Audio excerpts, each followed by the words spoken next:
आजचा आपला एक्सपेरिमेंट जो आहे that is a redox titration. This redox titration is the volumetric type of analysis. There are two kind of analysis, that is a quantitative analysis and qualitative analysis. Quantitative analysis म्हणजेच काय की त्याच्यामध्ये आपण quantity measure करतो आणि qualitative analysis means what, that is we are measuring quality. Last जे practical आपण केलं होतं identification of cations and anion, that is a qualitative analysis. म्हणजेच कुठल्या प्रकारचं कॅटायन्स आहे ॲनायन्स आहे ते आपण फाइंड आउट केलं होतं. पण आज जे आपल्याला बघायचं आहे that is the determine the percentage of ion in the given sample using the redox titration. हे आजचं आपलं प्रॅक्टिकल आहे. म्हणजेच काय की आपल्याला मागच्याच आपण जे आयन काढलेलं होतं तर आज आपल्याला काढायचं आहे की आयनचं पर्सेंटेज किती आहे युझिंग अ रेडॉक्स टायट्रेशन. हे जे आपलं सगळं आहे ते आजच्या प्रॅक्टिकलमध्ये बघायचं आहे. That is oxidation is the process of addition of oxygen or removal of hydrogen. ह्या सगळ्या ज्या प्रोसेस आहेत थिअरॉटिकल बॅकग्राऊंड हे तुम्ही वाचून घ्या आणि नंतर जे आपण बघूया ती प्रोसेस जी आहे. आजचा जो एक्सपेरिमेंट आहे it is divided into 3 part.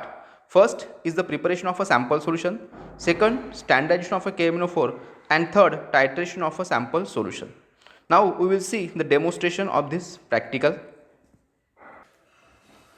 Now we will see the demonstration of a redox titration. In this experiment, resources required are, that is a burette.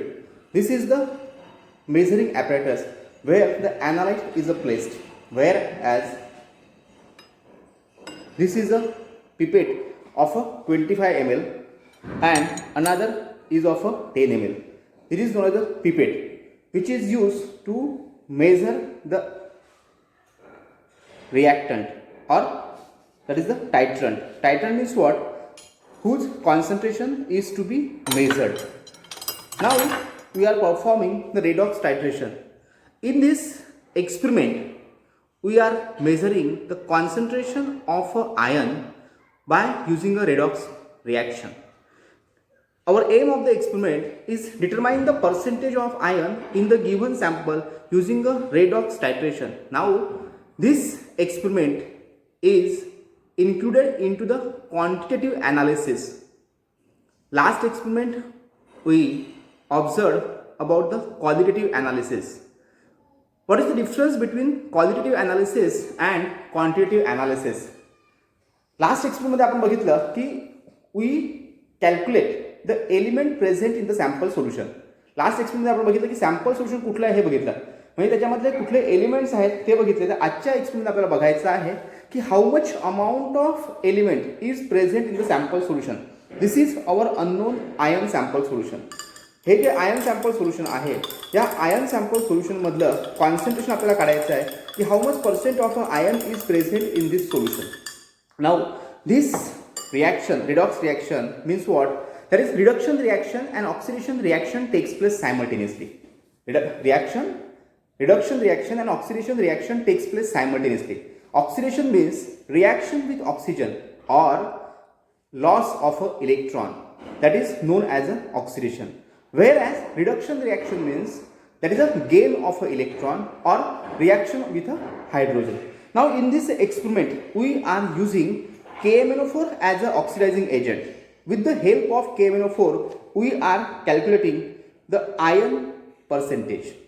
Now oxidizing agent are the substances that gain one or more electron and get reduced. Means oxidizing agent itself undergoes a reduction reaction, whereas reducing reagent undergoes a oxidizing oxidation reactions. Now this experiment is divided into 3 parts. First part is the preparation of a sample solution. This is the preparation of a sample solution. The sample solution is already prepared for you. Now second part is the standardization of a KMnO4.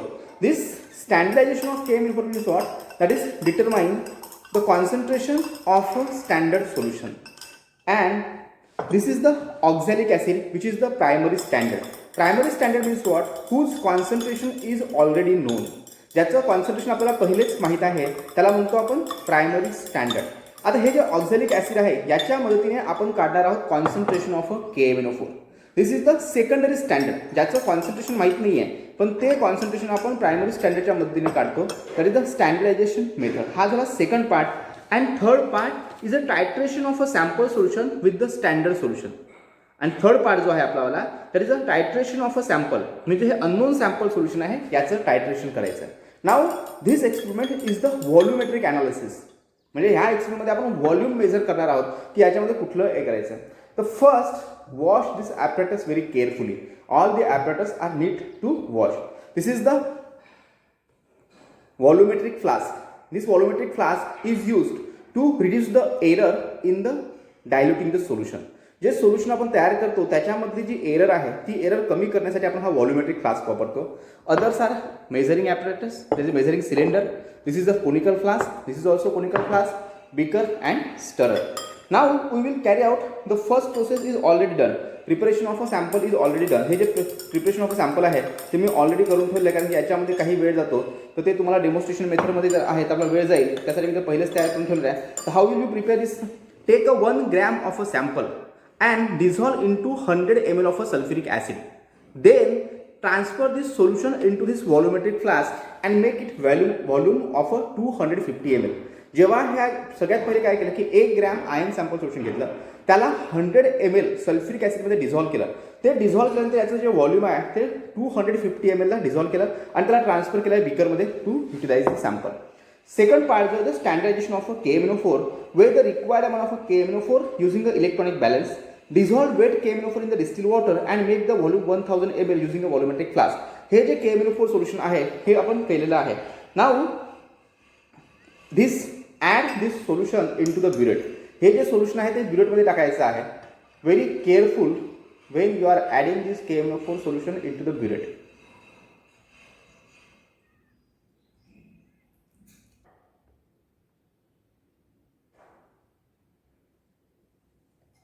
Now remove the bubbles. इथे जर कुठला bubble असेल तो पहिले remove करा to reduce the error. आणि ते केल्यानंतर याच्यामध्ये जे मार्किंग आहे ते 0पर्यंत आलं पाहिजे. हे जे मार्किंग आहे ते चेक करायचं ते 0पर्यंत आलेलं आहे की नाही. इथे जेव्हा 0वरती येईल तेव्हा आपलं जे रिडिंग आहे ते करेक्ट असेल. Now take 10 ml of oxalic acid into the conical flask. Now this is the conical flask and this is a pipette. Suck out the oxalic acid which is a primary standard into the conical flask. आता हे करताना आपल्याला स्वतःची finger tip जी आहे ती वापरायची आहे. आता याच्यामध्ये जर बघायला गेलं तर याच्यावर तुम्हाला एक मार्किंग दिसत आहे. आता ही जी मार्किंग आहे इथपर्यंत आलं पाहिजे. ही फिंगर टिपने आपण त्याला कंट्रोल करू शकतो. एक एक ड्रॉप खाली जाऊ द्यायचा फिंगर टिपने हळूहळू, आणि तो जर खाली गेला की त्या फिंगर म्हणजे एक्झॅक्टली जी बाउंड्री लेवल दाखवली आहे 10 ml ची तिथे आल्यानंतर त्याला कंट्रोल करायचं आहे.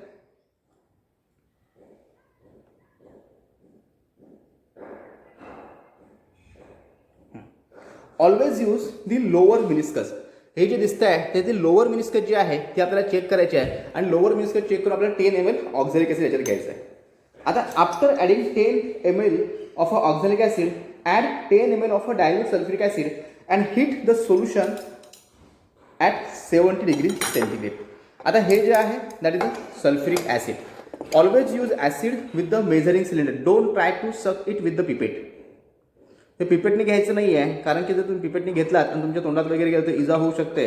So always take it with the measuring cylinder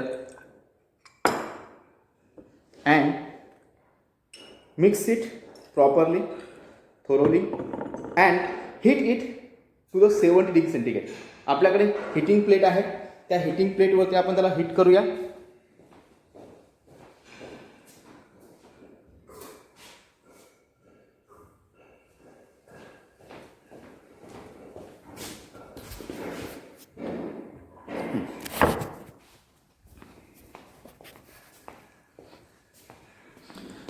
he G heating plate आहे याच्यावरती 70 डिग्रीला हीट करायचं आहे, मध्ये शेक करायचं आहे. याच्यामध्ये वायर गॉज ठेवायला पाहिजे. So the reaction between oxalic acid and H2SO4 should be complete. Oxalic acid आणि सल्फ्युरिक ॲसिड याची रिॲक्शन जी आहे ती कंप्लीट झाली पाहिजे. ती जर कंप्लीट झाली नाही तर आपली जी रिॲक्शन्स आहे ती कंप्लीट होताना आपली जी रिडिंग आहे ती प्रॉपर रिडिंग आपल्याला मिळणार नाही आहे.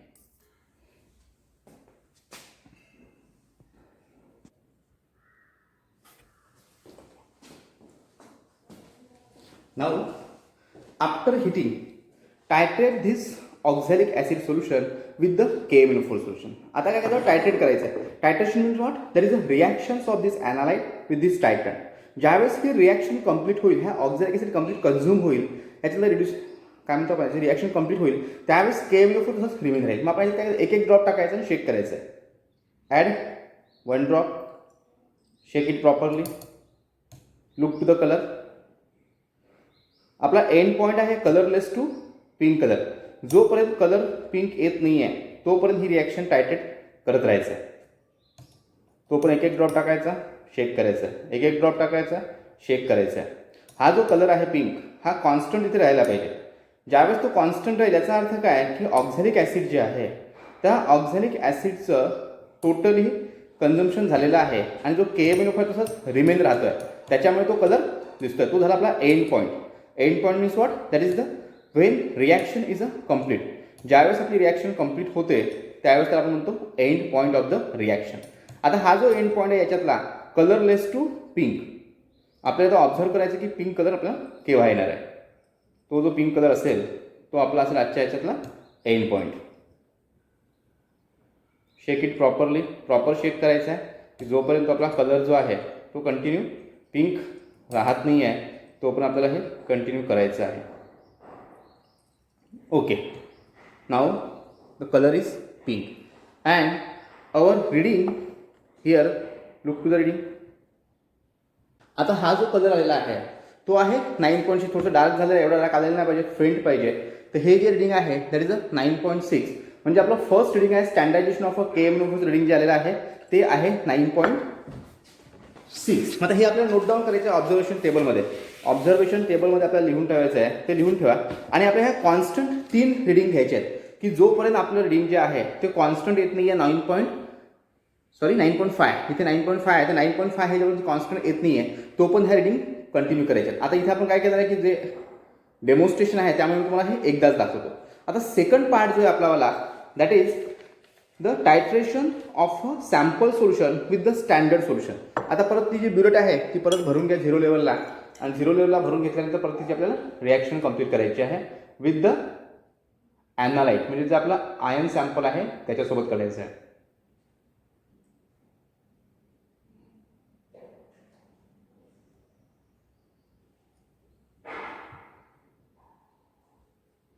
ही लेवल 0ला ॲडजस्ट करायची, एक एक ड्रॉप खाली काढून टाकायचा आणि 0 आहे की नाही तो इथे लेवलला मेंटेन करायची. इथे जे 0 आहे तो 0 आपल्याला दिसला पाहिजे. सेकंड स्टेप जी आहे आपल्यावाली ती आहे म्हणजे आता part third, titration of a sample solution with the standard KM. आता हे जे KMnO4 आहे याचं आपल्याला कॉन्सन्ट्रेशन काढायचं आहे. आपली जी रिडिंग आहे 9.5, ही 9.5 रिडिंग घेऊन N1V1 is equal to N2V2 हा जो फॉर्म्युला आहे to calculate the normality of a KMnO4 ते आपल्याला काढायचं आहे यूज इन द कॅल्क्युलेशन. मग हे N1V1 आपलं N1 काय घेतलं होतं आपण, नॉर्मॅलिटी ऑफ अ ऑक्झॅलिक ॲसिड, ती होती 0.1 नॉर्मल. आपण ऑक्झॅलिक ॲसिड जे होतं ते घेतलेलं आहे 10 ml, means V1 is a 10 ml. हे जे आपण आणि KMnO4 जे आहे ते आपलं V2, that is the reading. जे आपलं रिडिंग आलेलं आहे ते V2 ते आहे 9.5. आता ते 9.5 कॅल्क्युलेट करून आपल्याला त्याची कॅल्क्युलेशन करायचं आहे की आपलं रिडिंग किती येतं आहे ते. नेक्स्ट आपल्याला बघायचं आहे दॅट इज द N1V1ची कॅल्क्युलेट करून, ते आपण कॅल्क्युलेशनमध्ये बघूया. तर आपला जो सेकंड पार्ट आहे that is titration of a sample solution with the standard solution. Rinse and fill the burette with the KMnO4 solution आपण ती भरलेली आहे. Second, take a sample solution in a conical flask. आपल्याला काय करायचं 25 ml sample solution. आता आपल्याला जे सॅम्पल घ्यायचं आहे that is a 25 ml sample solution.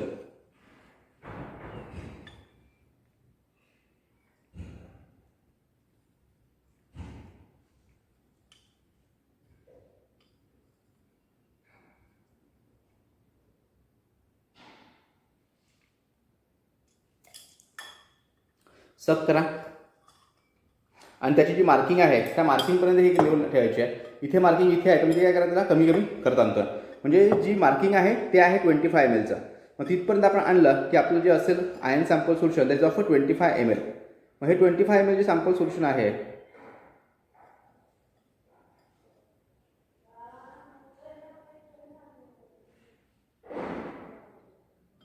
Okay, this is the 25 ml sample solution. Take it into the conical flask. Conical फ्लास्कमध्ये टाकायचं आहे आणि त्याला काय करायचं आहे, टायट्रेट विथ द KMnO4 सोल्युशन. मग अशी जी आपण प्रोसेस केली ऑक्झॅलिक ॲसिड सोबत तीच प्रोसेस करायची आहे. ह्याच्यासुद्धा 3 रिडिंग घ्यायच्या आहेत जोपर्यंत आपल्याला येत नाही, कॉन्स्टंट रिडिंग मिळत नाही तोपर्यंत. मग आजचं आपलं काय होतं, आपण सॅम्पल सोल्युशन घेतलं, तुम्हाला डेमॉन्स्ट्रेशन आहे म्हणून मी ते एकदाच दाखवतो आहे. ही प्रोसेस तुम्हाला 3 वेळा करायची आहे जोपर्यंत तुमचं कॉन्स्टंट रिडिंग येत नाही तोपर्यंत. म्हणजे कॉन्झिक्युटिव्ह 2 रिडिंग ज्या कॉन्स्टंट आल्या पाहिजेत. हे झालं तुमचं sample solution. Add 10 ml of sulphuric acid. हे जे सल्फ्युरिक ॲसिड आहे ते टाकायचं आहे टू ॲसिडिफाईड द सोल्युशन. हे जे सोल्युशन आहे ते ॲसिडिफाय करण्यासाठी आपल्याला काय करायचं, सल्फ्युरिक ॲसिड.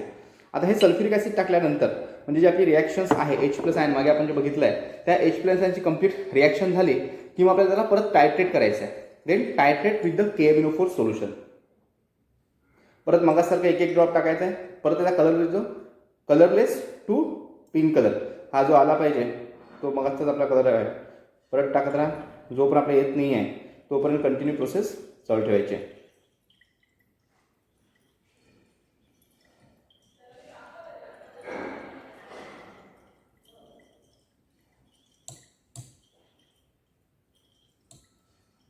आपलं एंड पॉईंट चेक करत राहायचं आहे. 1 ml टाकायचं, 1 ड्रॉप टाकायचं आहे आणि ते चेक करत राहायचं आहे की जोपर्यंत आपल्याला त्याची रिडिंग मिळत नाही आहे तोपर्यंत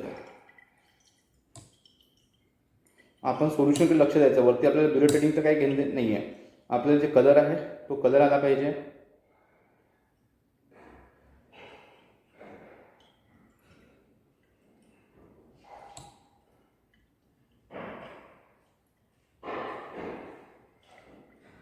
एक्झॅक्टली असा जो कलर आहे लाईट पिंक कलर तो आलेला पाहिजे. म्हणजे हा लाईट पिंक कलर काय इंडिकेट करतो की आपली रिॲक्शन कंप्लीट झालेली आहे. इथलं आयन जे आहे त्या आयनचं कंप्लीट ऑक्सिडेशन झालेलं आहे आणि रिमेनिंग जो आहे that is the KMnO4 solution. ही आपली रिडिंग जी आहे दॅट इज रिडिंग आलेली आहे आपली 10.8. ही जी रिडिंग आहे ती 10.8च्या जवळ आलेली आहे. मग 10.8 जे आहे ते आपलं सेकंड रिडिंग म्हणजेच काय titration of a ion with the KMnO4. हा जो पार्ट आहे म्हणजे जो ऑब्झर्वेशन टेबलमधला सेकंड पार्ट जो आहे फॉर. तर आजच्या ज्या आपल्या रिडिंग्स आहेत त्या रिडिंग जी फर्स्ट आहे, फर्स्ट रिडिंग ब्युरेट रिडिंग म्हणजे स्टँडर्डायझेशन ऑफ अ KMnO. हा जो मला ऑब्झर्वेशन टेबल दिसतो आहे standardisation of a KMnO4 that is serial number burette reading and constant burette reading. आता 1, 2, 3 ह्या आपल्याला 3 रिडिंग घ्यायच्या होत्या पण तुम्हाला मी आज डेमॉन्स्ट्रेशन फक्त एकच रिडिंग करून दाखवली. तर तुमची जी इथे लिहा first burette reading 9.6, second 9.6, third 9.6 and constant burette reading that is 9.6. Second part that is for determination of percentage of a ion. त्याच्यामध्ये तुम्हाला दाखवायचं आहे दॅट इज आपली जी सेकंड रिडिंग आलेली आहे दॅट इज काय 10.8. म्हणजे आपण जेव्हा आयन सॅम्पल घेतलं ती रिडिंग जी आली आपली 10.8. मग ही ते 10.8 लिहा, 10.8 आणि 10.8 म्हणजे V3 जे आपलं असेल ते 10.8. Now calculation for standardisation of a KMnO4 आपल्याला ते कॅल्क्युलेट करायचं आहे. मग आता हे N1 V1 is equal to N2 V2 हा जो फॉर्म्युला वापरायचा आहे आपल्याला काढायचा आहे नॉर्मॅलिटी of a KMnO4. N1 नॉर्मॅलिटी of a KMnO4 काढायचं आहे. V1 volume of a KMnO4 आपली जी रिडिंग आली आहे ती किती आहे 9.6 म्हणजे V1 is a 9.6. N2 normality of a oxalic acid आपण ते घेत होतो किती 0.1 नॉर्मल. मग आपलं N2 आहे 0.1 नॉर्मल. V2 जे आहे ते आपण किती होतं पिपेटनी 10 ml मीन्स आपली जी व्हॅल्यू आहे त्याची 10 ml. अशा पद्धतीने आपल्याला N1ची व्हॅल्यू आहे ती काढायची आहे. ते नियर अबाउट 0.1च्या जवळ येईल. मग ती पुढे करून आपल्याला सेकंड करायचं आहे calculation for determination of percentage of iron. आता 1000 ml of a 1 molar KMnO4 is equal to 56 gram of a iron. आता हे 56 ग्रॅम ऑफ अ आयन किती कन्झ्युम करतात तर 1000 ml.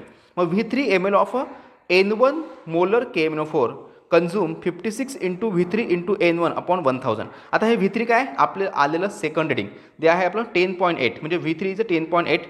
N1 जी तुम्ही नॉर्मॅलिटी इथे काढणार आहात वरती ती इथे लिहायची आहे आणि KMnO 56 इंटू 10.8 इंटू जी नॉर्मॅलिटी तुमची 0.1 आली असेल डिवायडेड बाय 1000. मग हे जे कॅल्क्युलेशन तुम्ही केलात त्याला तुमचं वायग्रॅम.